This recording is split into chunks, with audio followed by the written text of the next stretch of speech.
Have you ever noticed how your brain can talk you into believing something that deep down you know might not entirely be true?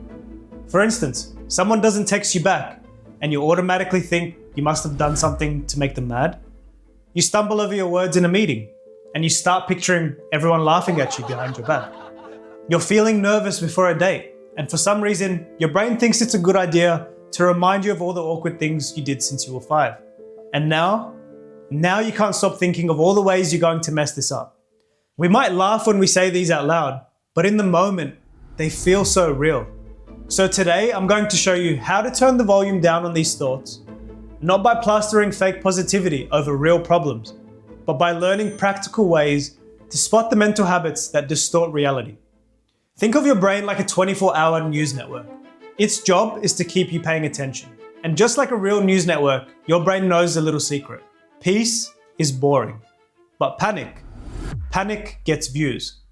In psychology, this is what's known as a cognitive distortion. Predictable errors in thinking that can leave you feeling anxious, guilty, or stuck.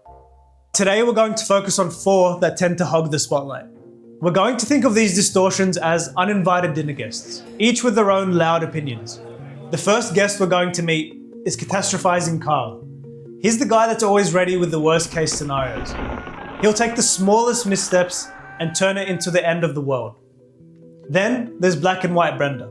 She loves extremes. In her world, there's no room for nuance. Next up, we have mind-reading Mike. He's the guy that's convinced he knows what everyone is thinking. And surprise, surprise, it's never good. Finally, we have personalizing Pete. Pete thinks he's the main character of every story. If a friend looks tired, Pete says, it's because I'm boring them. Pete takes things that have nothing to do with you and makes them your fault. So that's the guest list. To see how they hijack your brain, let's look at a scenario that most of us have faced in one form or another.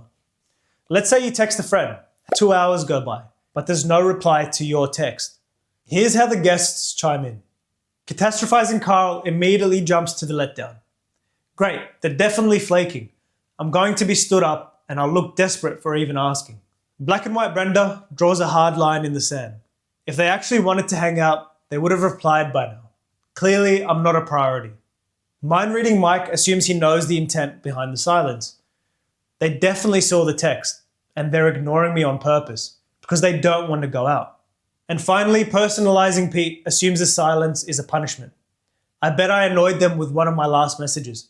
This is all my fault. These guests mean well. They're just terrible at reading the room. Now, to test how good you are at identifying them, let's play a quick game of Spot the Distortion. Your job is to catch which uninvited guest is doing all the talking. Here's the thought. I didn't get the promotion I wanted. I'm obviously not good enough. Which guest does this sound like to you? A. Catastrophizing Carl. B. Black and white Brenda.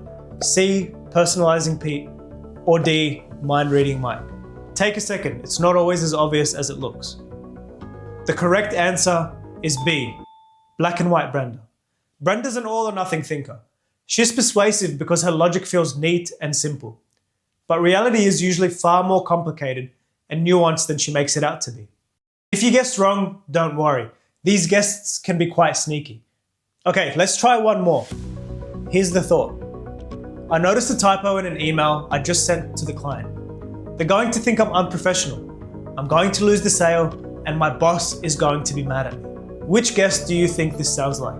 A. Catastrophizing Carl. B. Black and white Brenda. C. Personalizing Pete. Or D. Mind-reading Mike. Pause the video here if you need more time. The correct answer is A. Catastrophizing Carl. Carl takes one small event and snowballs it into a disaster. He skips over all the logic and jumps straight to the worst case scenario. Now, some of you might be thinking, Andrew, so what? I have a few negative thoughts. What's the big deal? Here's why this matters. These guests don't just crash your party and eat all your food without asking. They have the potential to influence the way you feel and, most importantly, the way you behave. Let me give you an example using our good friend, mind-reading Mike. Imagine you're at a party.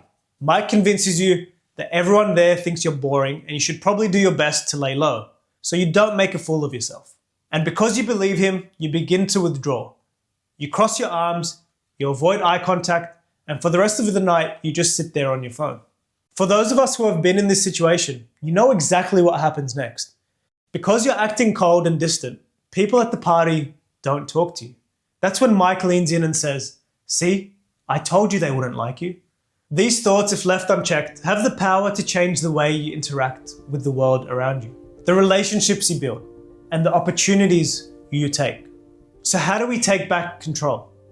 First, call him out by name. Say, "All right, Mike, I see you. You're doing the mind reading thing again."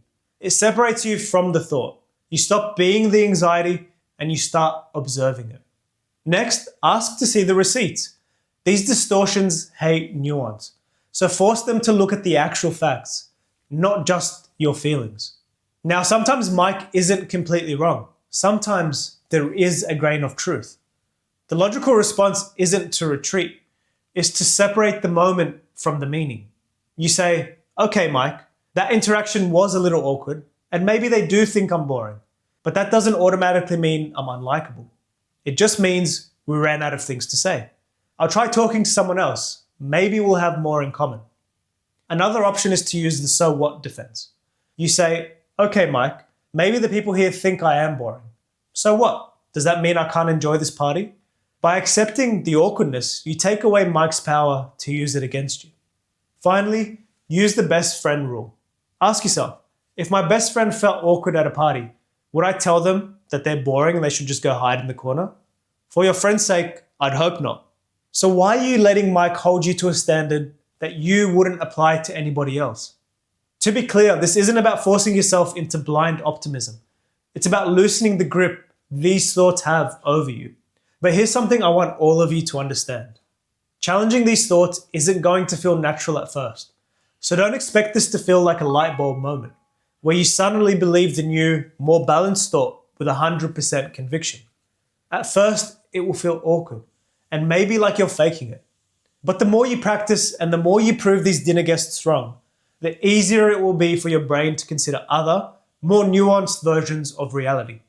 And although you may not be able to stop these thoughts from showing up in the first place, you do get to decide whether they get a seat at the table or if instead you politely show them the door. Now, I want you to head down to the comments and tell me, who is your loudest guest right now? And what have you found works to turn their volume down? Your perspective might be exactly what someone else needs to hear. And if you found this helpful, consider subscribing, watching another one of my videos, or sharing this with someone who needs to hear it.